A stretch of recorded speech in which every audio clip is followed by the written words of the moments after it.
Boa noite a todos. A graça e a paz do Senhor Jesus Cristo a todos os filhos de Deus. Amém? Nesses domingos, ou começamos domingo passado, uma série de mensagens, utilizando como pano de fundo a história 13 Razões, o seriado e também o livro. E domingo passado nós tentamos explicar aos irmãos a razão pela qual aquela jovem Hannah Baker e a sua história chega a esse ponto de desistir da vida. Hannah Baker é uma jovenzinha vindo de uma família humilde, relativamente humilde, morava numa cidade pequena e muda-se para uma grande cidade nos Estados Unidos. A história, mais exatamente na Califórnia, a história se passa. E a partir daí, então, ela vai para uma high school, onde ela faz várias tentativas de ser aceita. E nas suas várias tentativas ela é reprimida, ela é abusada, acontece vários momentos na vida dela de muita tristeza, e ela vai entrando num processo depressivo até desistir da vida. Explicamos que a nossa compreensão é que ela foi tomada por uma desconexão com os seus pais. E essa desconexão com os pais trouxe para ela, ou veio para ela, várias emoções negativas, como a ansiedade, o medo, e ela então começa a fugir daquelas situações em que ela vivia, e fugia de uma situação e tentava encontrar um abraço, uma aceitação, um amor, nas suas várias tentativas. Usamos o texto de Gênesis capítulo 3 para explicar quais eram esses sentimentos. E a história de toda a humanidade é muito parecida com a história de Hannah Baker. A desconexão com os pais, ou a nossa desconexão com o Pai eterno, traz graves consequências para a nossa vida. Primeiro, somos tomados de uma insegurança, e por isso passamos a ter medo. E o medo traz e coloca dentro da nossa alma a ansiedade. A ansiedade, então, vai desenvolvendo em nós alguns comportamentos na tentativa que temos de aplacar essa ansiedade, de ganharmos segurança para diminuirmos o medo e aplacarmos a ansiedade. No caso de Adão, houve uma repetição de vários movimentos por consequência do seu medo e da sua ansiedade. Ele foge de Deus, ele foge da sua esposa, ele foge, é expulso do paraíso, ou seja, ele sai da casa do Pai e passa a perambular pela terra. Assim como todos que perdem a conexão com Deus se tornam pessoas perambulantes nessa tentativa de reencontrar uma forma de ser aceito, de ser acolhido por Deus. Como diz o texto de Eclesiastes, que Deus colocou no nosso coração um desejo pela eternidade. Há em nós uma necessidade intrínseca do nosso ser de buscar segurança, de buscar amor, de tentar encontrar alguém que de fato nos ame, alguém que de fato nos acolha. Hoje eu gostaria de conversar um pouco mais sobre a figura do pai. Quem é esse pai? Quais são as características, pelo menos algumas delas, que nós podemos encontrar nesse Pai eterno, e que infelizmente para alguns não é possível isso acontecer, não é provável que eles tenham essa compreensão. E eu gostaria então de falar hoje sobre como Deus quer que a gente o veja, ou como Deus deseja que nós o enxerguemos e nós nos relacionemos com Ele, ou qual é a nossa visão de Deus. A palavra de Deus diz muito clara que se você é filho de Deus, você vai ter uma compreensão de Deus, uma relação com Deus que vai diminuir os seus temores, que vai diminuir a sua ansiedade e vai responder a essa ansiedade desesperada que você tem de ser amado, de ser acolhido por Deus. João capítulo 1, verso 12 diz: mas a todos quanto receberam foi-lhes dado o poder de serem serem feitos filhos de Deus, a saber, os que creem no seu nome, os quais nasceram não do sangue, nem da vontade da carne, e nem da vontade do homem, mas da vontade de Deus. Então esse é o primeiro aspecto que você precisa compreender, é que se você crê de fato em Jesus, e se você de fato o recebeu, se Ele habita o seu coração, Ele é verdadeiramente, você é um filho de Deus. Então quando nós cremos que somos filhos, quando nós temos esse entendimento de que somos filhos de Deus, nós passamos a vê-lo como nosso Pai, nós o passamos a vê-lo como aquele que nos acolheu eternamente, e este é a nossa compreensão, e esta é a nossa compreensão de Deus.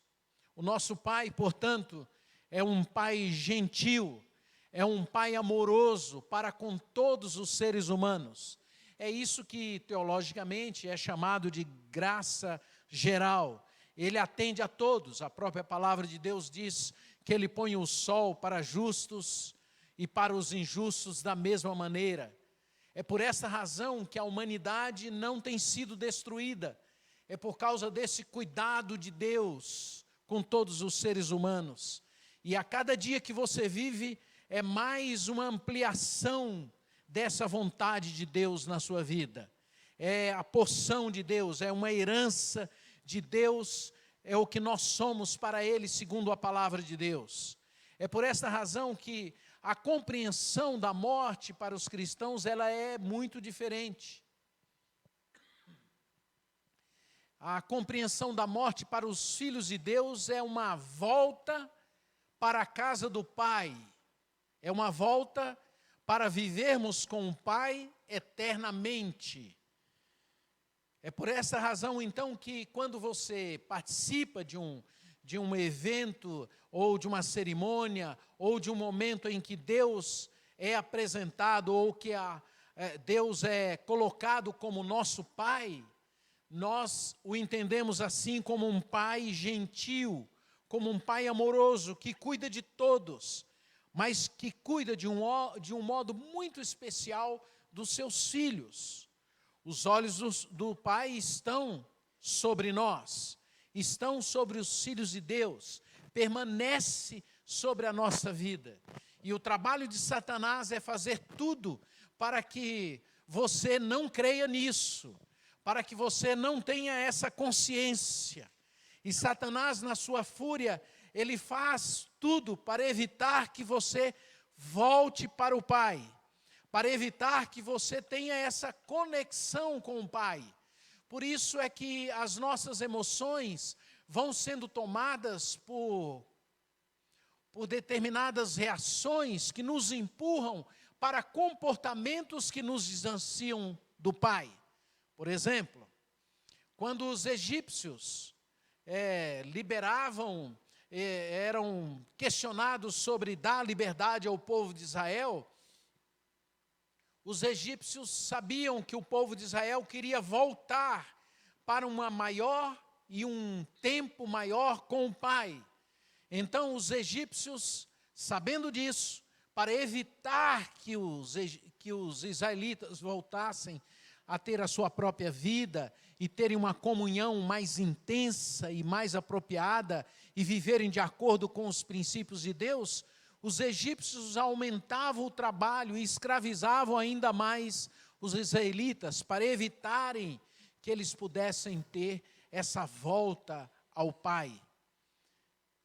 Filipe diz assim: mostra-nos o Pai, e isto nos basta.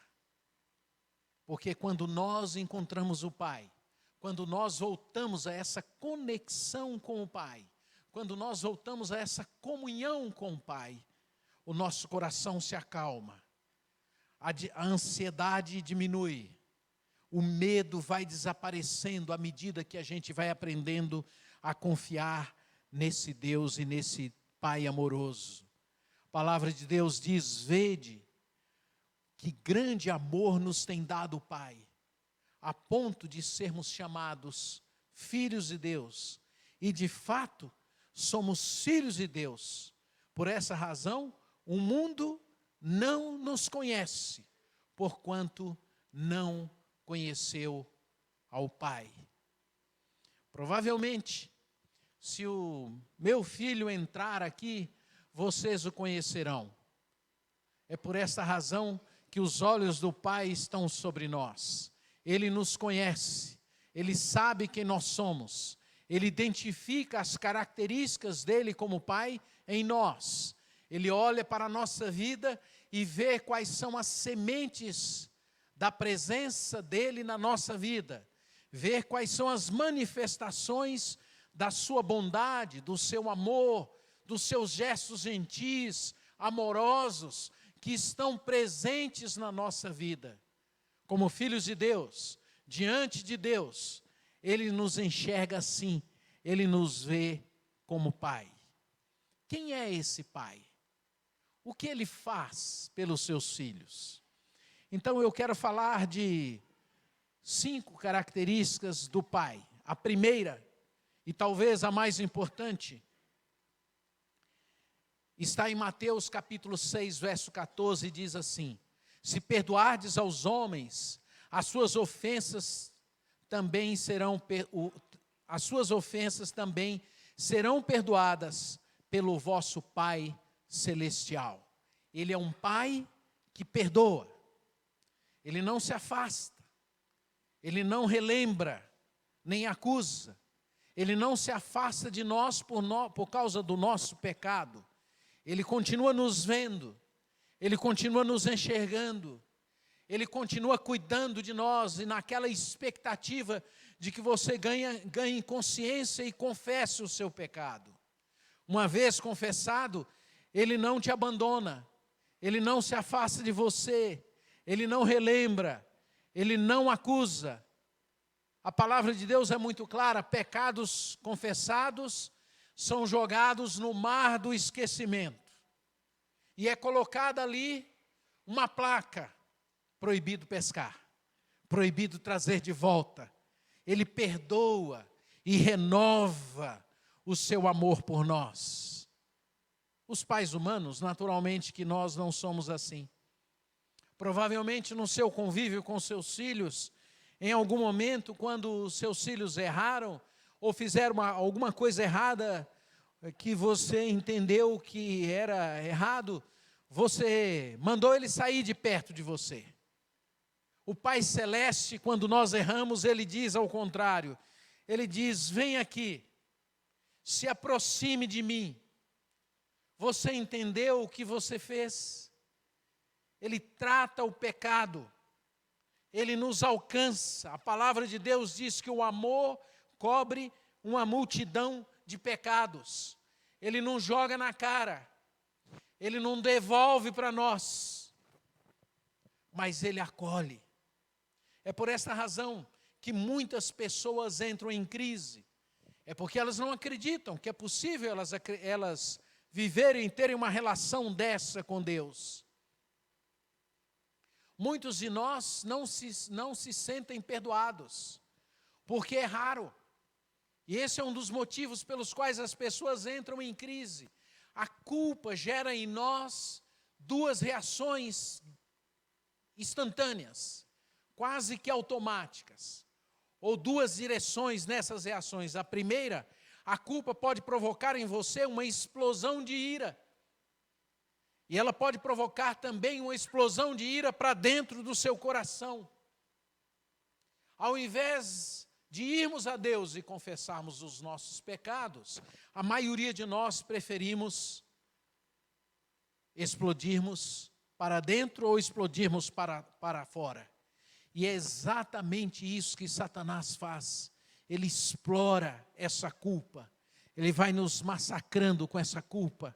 Ele vai nos acusando e vai roubando de nós o nosso relacionamento com Deus. Por isso é que nós precisamos crer na morte de Cristo, no sangue de Jesus Cristo derramado na cruz do Calvário e oferecido a cada um de nós para o perdão dos nossos pecados. Em Romanos capítulo 5, verso 1 diz: justificados, pois, temos paz com Deus. A pergunta é sempre se você está em paz com Deus. A sua ansiedade vai diminuir, o seu medo vai diminuir, o seu coração vai se acalmar. Mas se você estiver em condenação, se você estiver debaixo da culpa, você não vai ter paz na sua alma, você não vai ter sossego na sua alma. Lembre-se, a primeira característica desse Pai amoroso é que Ele nos perdoa de todos os pecados. Não há pecado ou culpa que o nosso Pai não possa perdoar. A segunda característica é que Ele se comunica conosco do jeito que Ele quer, da maneira que Ele quer. E Ele não fala a todos, Ele fala para os filhos de Deus. Exclamou Jesus: graças te dou, ó Pai, Senhor do céu e da terra, porque ocultastes essas coisas aos sábios e instruídos, mas revelastes aos teus filhos. Deus se comunica a sua vontade para os seus filhos. De um modo geral, a maioria de nós não somos assim.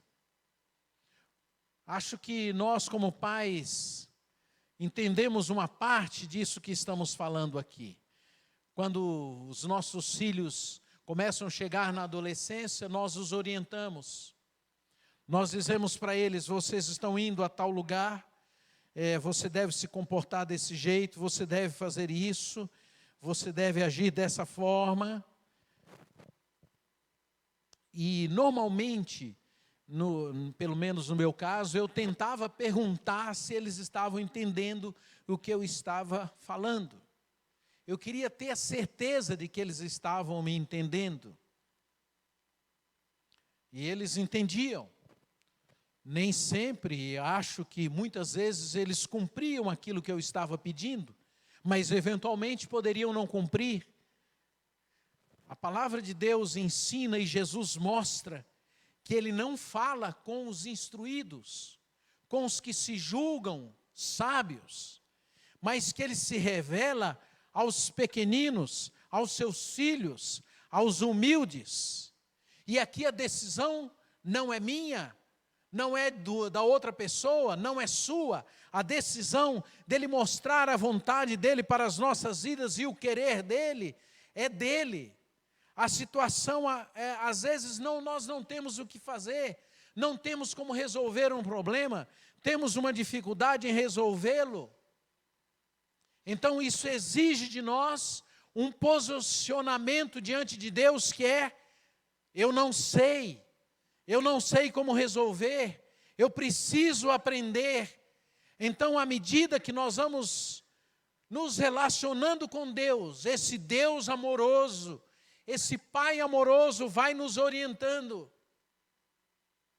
O humilde, segundo a palavra de Deus, é aquele que desce ao nível do humus. Humus é o chão, é a terra. O humilde é aquele que se curva diante de Deus.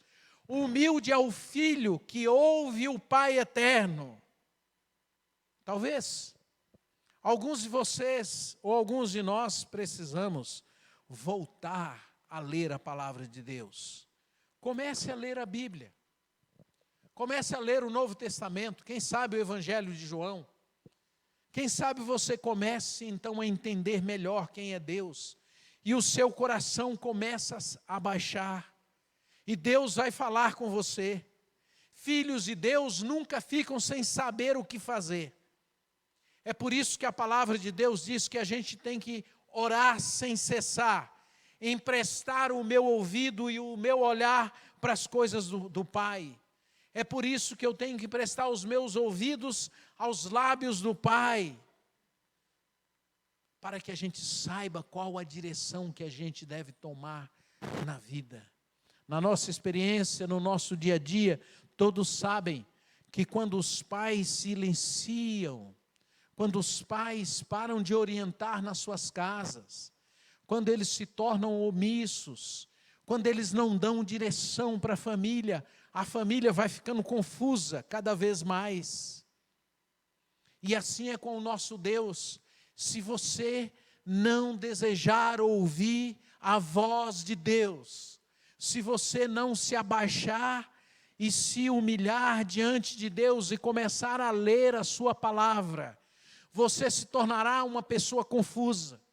Você se tornará uma pessoa ansiosa demasiadamente. Você se tornará uma pessoa insegura. O Pai amoroso revela a sua vontade, o seu querer para os seus filhos. A terceira característica. O Pai conhece o tempo. O tempo é uma questão muito importante. Alguns de nós, por causa de não confiarmos em Deus, achamos que a gente deve atropelar e usar o tempo para resolver as nossas situações. Deus conhece o tempo. A palavra de Deus diz, quando os discípulos estavam se despedindo de Jesus, eles, ao se encontrarem com Jesus, eles perguntaram: Senhor, será este o tempo da restauração, antes dele ir aos céus? Eles fizeram essa pergunta. E eles fizeram essa pergunta porque Israel era uma nação escravizada pelo povo romano, e eles tinham uma expectativa de que a nação de Israel deveria ser liberta dos romanos. Então ele faz essa pergunta e Jesus responde para eles: não vos compete conhecer os tempos ou épocas do Pai, que foi reservada a Ele por sua exclusiva autoridade. Essa resposta, ela nos faz aprender a lidar com o tempo. Deus conhece o tempo. Não é assim às vezes na nossa vida. Por não confiarmos que Deus conhece o tempo e que Ele é o Senhor de todo o tempo e das nossas vidas, nós passamos a nos tornar pessoas cada vez mais ansiosas. O Senhor tem o tempo e a época nas suas mãos. O tempo e a época da nossa própria vida. E a nossa vida, ela é feita, sim, de histórias boas e de histórias ruins, de histórias milagrosas nos momentos ruins da intervenção de Deus. E Ele tem um tempo de fazer todas as coisas. Ele tem o jeito de fazer todas as coisas. Ele organiza a nossa vida do jeito dele. Como pastor, às vezes eu fico um pouco ansioso, porque ao pregar eu tenho uma ansiedade de que os irmãos compreendam logo. À medida que fui convivendo com a igreja, ao ensinar a palavra de Deus para as pessoas, eu fui aprendendo que não é possível a gente ter essa ansiedade, ou que ela não é cabível, ela não é apropriada. Eu preciso aprender a pregar e esperar o tempo de Deus na vida de cada ser humano. E fui vivendo e percebendo isso. Às vezes, quando ensinava a palavra de Deus para alguns, o meu coração ficava naquela expectativa de que houvesse uma mudança imediata. Passavam-se anos, e eu não via grandes mudanças na vida daquela pessoa. Mas lá na frente, aquela semente colocada no coração de alguém, aquela palavra acontecia. Deus sabe o tempo. Deus sabe o momento, Deus sabe a hora de alcançar e de nos livrar de todas as coisas. Deus sabe como trabalhar a nossa vida. Deus não precisa da nossa ajuda para resolver os problemas.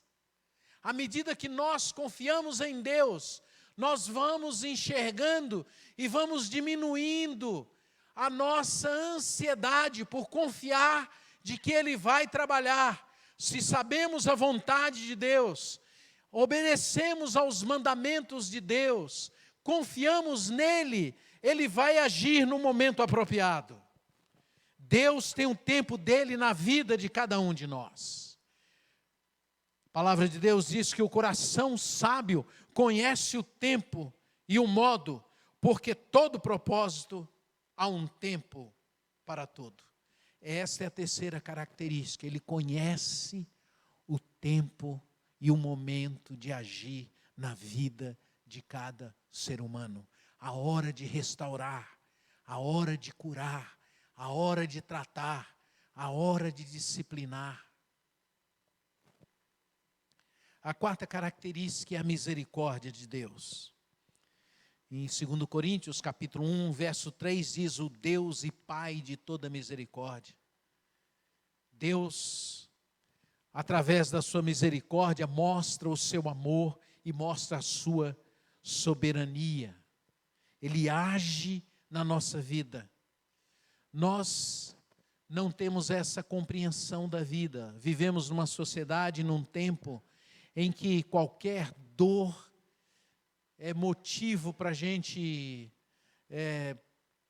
querer simplesmente nos desviar dela. Não buscamos a Deus nos momentos de dor. Preferimos outras respostas.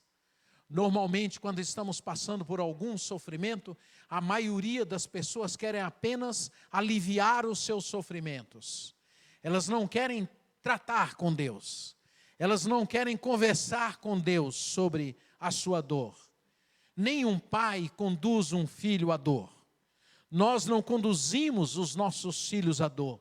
É por isso que a palavra de Deus diz que nós, sendo humanos, não oferecemos pedra aos nossos filhos, quanto mais o Deus eterno não nos dará o seu Espírito. Nós não sabemos conviver com a dor. A dor é um professor para a nossa vida, segundo a palavra de Deus. É um instrumento de Deus, é o megafone de Deus, segundo C.S. Lewis, para provocar em nós o nosso crescimento, a nossa mudança. A dor é um processo de aprendizado na nossa vida, e Deus a usa para nos levar a uma vida maior com Ele. E Deus usa 3 instrumentos, basicamente, para produzir crescimento em nós. Usa a sua palavra, usa o seu Espírito e usa a dor. Usa a dor para nos fazer compreender quais são os propósitos e os planos dEle. E é por isso que Ele usa a dor e coloca sobre a dor a misericórdia na nossa vida. Misericórdia é uma palavra muito interessante. A palavra misericórdia vem do latim, miseris significa coração, miseris significa miséria, e córdia significa coração, é uma palavra grega. Então, misericórdia é colocar a miséria no coração. Deus coloca o coração na nossa miséria, na nossa angústia, no nosso sofrimento, naquilo que é mais pobre em nós. Deus coloca o coração para nos tratar, nos curar, para trazer-nos a uma vida melhor, para produzir em nós uma vida de relacionamento com Ele mais saudável. A palavra de Deus diz que as misericórdias do Senhor se renovam a cada manhã. É Deus dizendo: eu quero cuidar deste meu filho, eu quero cuidar da vida dele, eu quero colocar o meu coração no dia a dia dele. Ele renova a sua compaixão a cada dia na nossa vida. Ele não acumula, ele não tem um livro para anotar as nossas falhas, os nossos erros. Ele não se distancia de nós, ele não fica longe, ele renova diariamente, ele coloca a sua vida sobre nós. Um dia difícil para você, talvez tenha sido hoje ou ontem, foi difícil, foi problemático. Então Deus nos chama, Deus nos convoca: venha para perto de mim. Você está em dor, você está em sofrimento, está em angústia, venha para mim, é compaixão diária. Você está de mau humor, Deus te chama para perto. Você está azedo, Deus te chama para perto, porque Ele é um Deus amoroso. Ele é um Pai que visita a nossa maldade, querendo a gente perto dEle.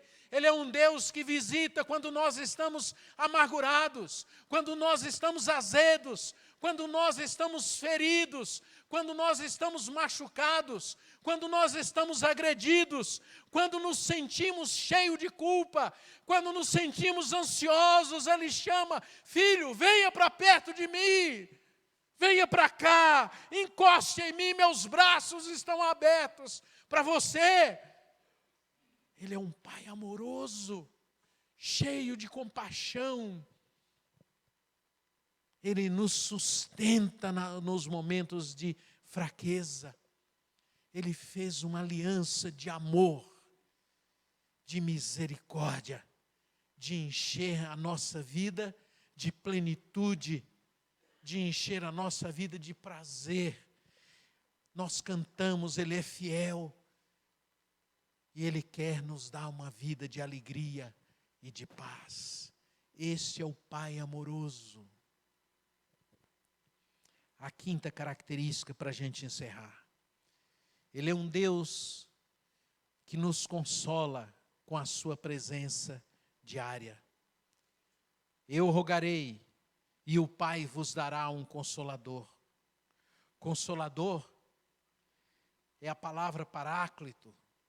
Essa palavra significa convocado para consolar.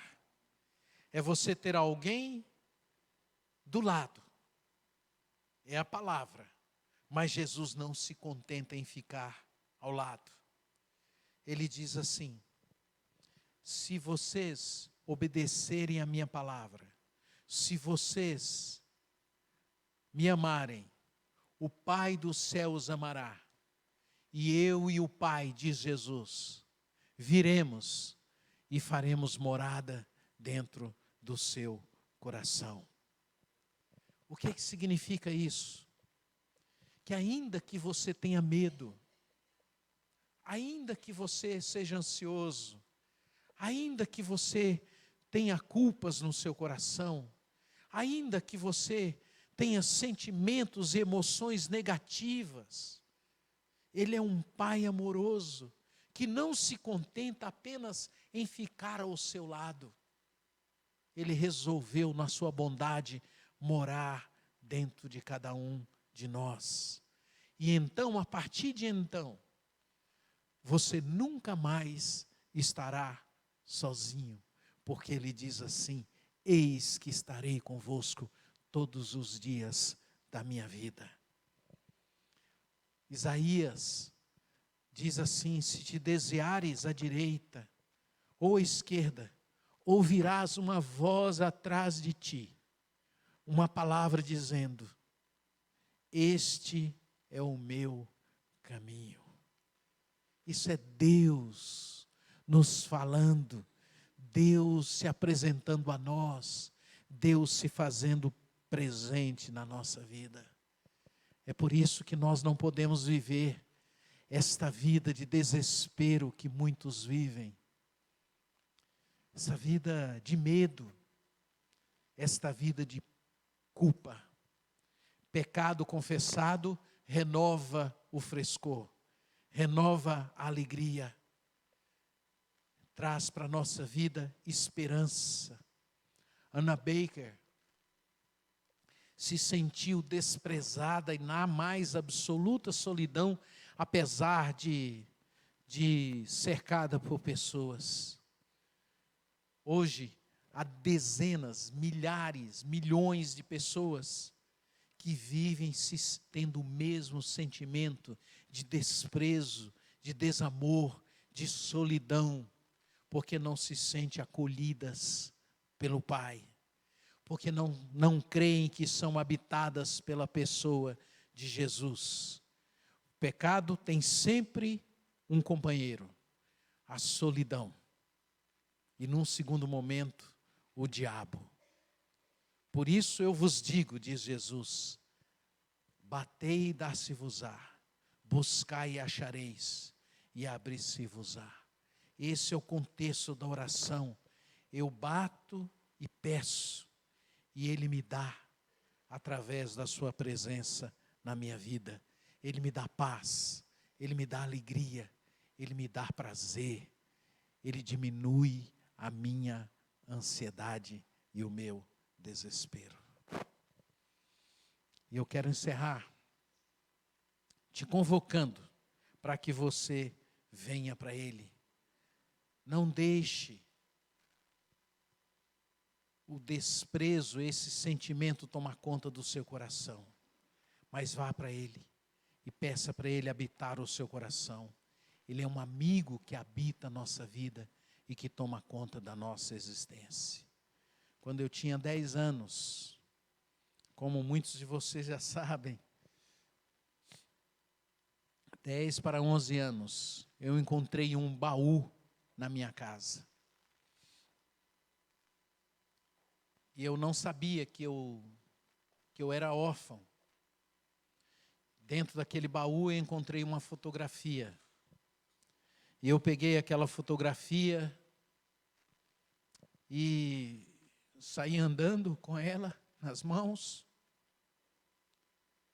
Encontrei com aquele que era supostamente o meu pai. Era o meu avô.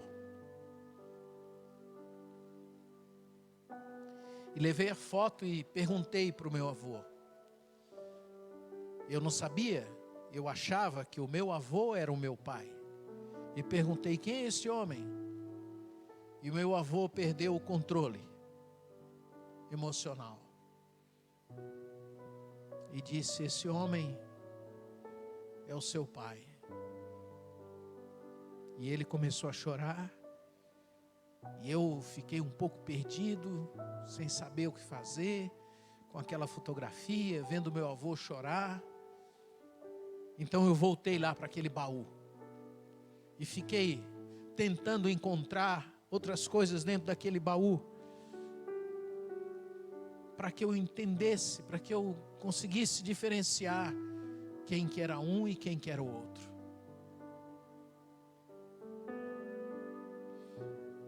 Aquela noite, eu não me lembro, claro, na infância a gente sonha e não lembra que sonha. Tem pesadelos e não lembra que tem pesadelos. Mas eu me lembro, ainda hoje, que aquela noite foi uma noite de tormento para mim. Porque a minha mente queria encontrar o meu pai. Eu não dormia. E desde então a minha vida, até os 19 anos, quando eu conhecia Jesus, foi uma vida à procura do Pai.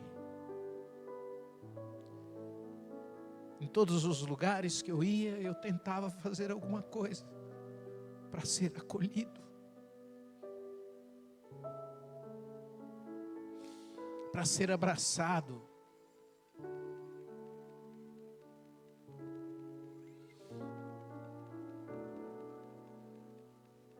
Aí um dia, eu fui em um lugar e eu ouvi uma música que dizia assim: Pode um amigo te faltar, pode o teu pai te abandonar. Deus está sempre ao teu redor a te guiar. E ali eu comecei a entender quem é Deus. Que Deus é esse? Que Deus bondoso é esse? Que Deus amoroso é esse? Muitos de nós, apesar de termos pais bondosos, presentes na nossa vida, na nossa alma nós ainda não o encontramos, o Pai eterno. Nessa noite eu queria que você viesse para Ele, que você dissesse: Senhor, eu quero encontrar o Pai eterno. Eu quero ter o braço eterno para descansar a minha cabeça. Eu quero ter o peito eterno. Eu quero ter o ombro eterno para encostar a minha cabeça. Eu quero ouvir a voz de um Pai amoroso, de um Pai bondoso, de um Pai cheio de misericórdia. Quem sabe hoje pode ser esta noite para você. A palavra de Deus diz que se você quiser, que se Deus falou com você aqui de alguma maneira e você confessar a Ele, claro, isso é um processo, mas pode começar hoje. Então eu quero te convidar para você orar comigo. Na história do filho pródigo, havia dois filhos. Um parecia estar muito perto do pai. Vivia com o pai, mas estava tão longe. E alguns de nós somos assim. Estamos aqui, nos reunimos, estamos na igreja, mas ainda não entendemos e não conhecemos o Pai. O outro tomou a herança do pai, foi para longe do pai. E o pai nada pôde fazer. Aí ele voltou e o pai preparou uma linda festa.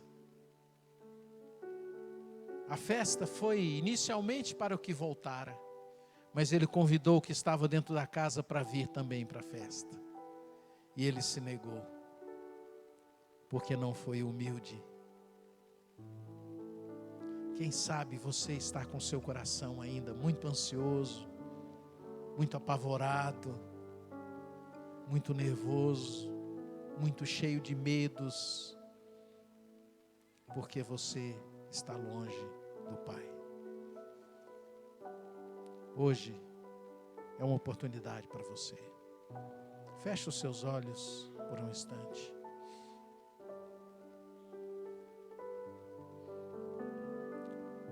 E se você quiser, você pode fazer essa oração aí no seu coração. Você não virá aqui à frente, você não precisa levantar a sua mão, você não precisa orar em voz alta.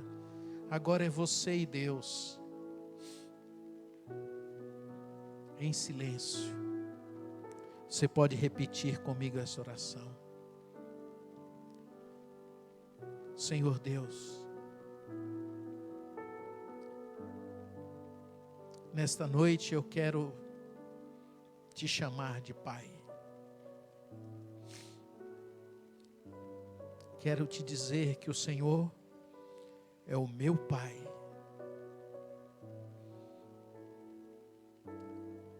Quero te pedir, em nome de Jesus,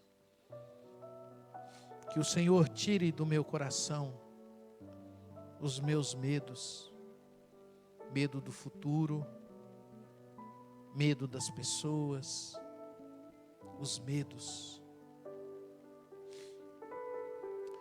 Senhor, quero te pedir que o Senhor aumente a minha confiança em Ti, para que eu diminua as ansiedades na minha vida.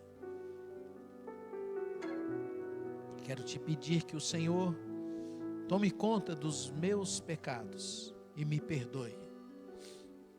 E como é maravilhoso saber que o Senhor não me abandona, ainda que eu tenha pecado, mas que o Senhor me chama para perto de Ti, porque o Senhor quer me amar, quer me acolher, quer me abraçar. Pai, perdoa os meus pecados em nome de Jesus.